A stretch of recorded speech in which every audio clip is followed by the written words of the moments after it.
Saros is Housemarque's follow-up to 2021's Returnal, a third-person shooter roguelite on a creepy alien planet with a heavy emphasis on dash dodging through bullet hells of enemy projectiles. Well, wouldn't you guess it, but Saros is also a third-person shooter roguelite on a creepy alien planet with a heavy emphasis on dash dodging through bullet hells of enemy projectiles. But make no mistake, Saros is not a retread, with Housemarque making great effort to differentiate the playstyles of these two visually similar games. So let's take a look at all the ways in which Saros is different from Returnal.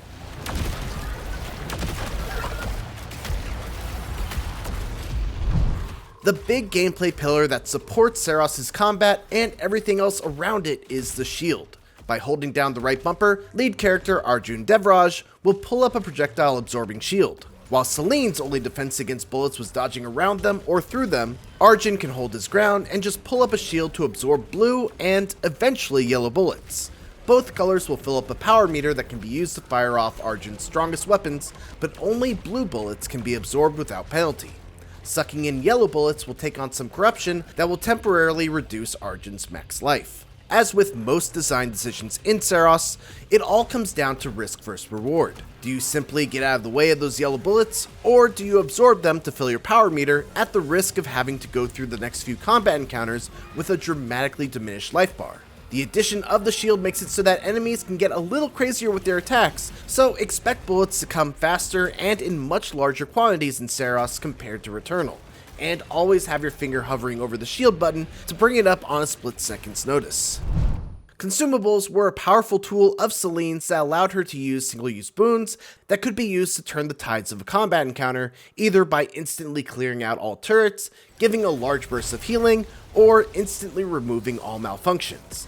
That's no longer the case because in Saros, all consumables are gone. Shops are gone as well, which means that the currency dropped by enemies no longer functions as traditional mid-run currency. Instead, the glowing golden orbs that enemies drop in Saros are called Lucenites, and they serve a different function than roguelites did in Returnal. Collecting Lucenites will fill your weapon proficiency meter, and once it's full, you'll gain another level of weapon proficiency, which improves the level of weapons that will drop for you over the course of the run. Higher level weapons drop with higher stats, and just as importantly, more randomly assigned weapon traits that can dramatically affect the strength of the weapon.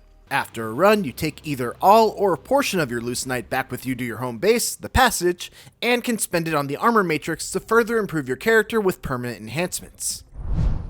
There wasn't much in the way of permanent progression in Returnal outside of unlocking new, more powerful traits for weapons, and using Celine's unlockable core abilities to reach new areas that contain greater rewards. Saros, on the other hand, is built around making Arjun substantially more powerful with each new run, thanks to the armor matrix.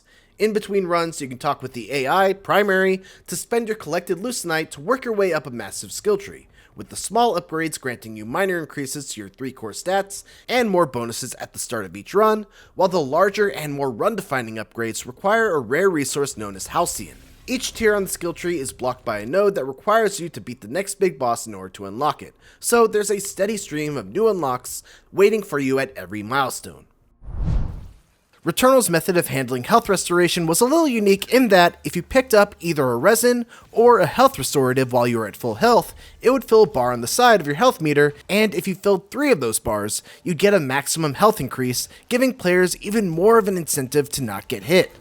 While you no longer get a maximum health boost, you do get a small amount of Lucenite whenever you pick up a health restorative while at full health. And one of the major rewards that you can find on a run are max health power-ups. So there is still a way to increase your max life, it just isn't tied to filling up a meter by collecting health restoratives while at max health or resins. In Returnal, alternate fires were part of the randomly assigned traits of a weapon, but in Saros, they are static, with each weapon having its own unique alternate fire. The Horde shotgun, for example, will always have the alternate fire of flipping its bullet spread vertically instead of horizontally, while the Stalwart shotgun will always have pellet wall as its alternate fire. Power weapons, however, can be found and swapped much like regular weapons, giving you access to either an AoE focused rocket, a rapid fire machine gun like weapon that excels at dealing damage over time, or a single target sniper shot that's designed to deal extra damage when shot at an enemy's weak point. The debilitating parasites and malfunctions from Returnal are completely gone, but the idea of taking on an upgrade that comes with detrimental effects is still very much alive and well in Saros. Each biome has a device that will activate the eclipse, which is an event that enhances enemies, enabling them to shoot you with corruption inflicting yellow bullets. But more substantially, it causes all of the artifact rewards to become corrupted artifacts that give enhanced boons, but also come with detrimental corruption effects. These effects can be cleansed only by defeating that biome's overlord. In Returnal, you could stack extra lives through a combination of finding extra life granting artifacts, like the astronaut figurine or the child's watch, activating a reconstructor, which would create a respawn point for you, and slapping on a life-saving parasite.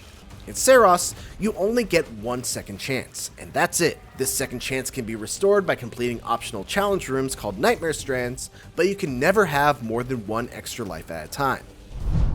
One of the biggest changes in Saros over Returnal is the addition of a Hades-like difficulty customizer known as the Carcosan modifier. Much like Hades' Pact of Punishment, the Carcosan modifier allows you to turn on difficulty mods that will either help or hinder you on a run. The key is that you must strike a balance between the helpful mods and the detrimental ones. So, for example, if you wanted to go into a run and deal more damage to enemies, you can max out the damage enhancement mod, which will move the needle 7 points to the left. So now I must balance it by moving the needle back 4 points to the right, either with a combination of smaller mods, or a big one like the Hostile Aggression Enhancement mod, which increases the aggressiveness of enemies. Of course, one of the major changes from Saros to Returnal is a completely new arsenal of weapons. Some of the more basic weapons definitely have the same feel and function as their Returnal counterparts, but others, like the Ripsaw Chakram, which launches saw blades into enemies that can then be revved remotely to deal massive damage without landing any additional shots, feel completely new. Many weapons can also come with corrupted variations, which will deal more damage the more corruption you have accumulated, making a mechanic already skewed towards risk and reward even more risk-rewardier. Returnal's structure was pretty straightforward, 3 starting biomes and 3 late game biomes, with no connective tissue between them. Saros' roguelite structure is a little more complicated than that. Every run begins in the passage, your home base where you can chat with your fellow Echelon 4 crew members, upgrade your armor, view the databank, etc. If you want to start a fresh run, you can simply walk right out of the base and into the first biome. But if you want to pick up right where you left off, or at some other point other than the very beginning, you can open up a portal and begin from any biome that you've previously visited. Obviously, if you start from the very beginning, you'll be giving yourself the best chance of success, as you'll have more time to get stronger in the easier parts of the game. But if you want to challenge yourself, or just get more experience against a boss you're stuck on without having to play through the entire game up to that point again, you have the option to do so. And those are 11 ways in which Saros changes the game compared to Returnal. Thanks for watching, and for more Saros, make sure to check out our videos on essential tips and skills to get first. And for everything else, keep it here on IGN.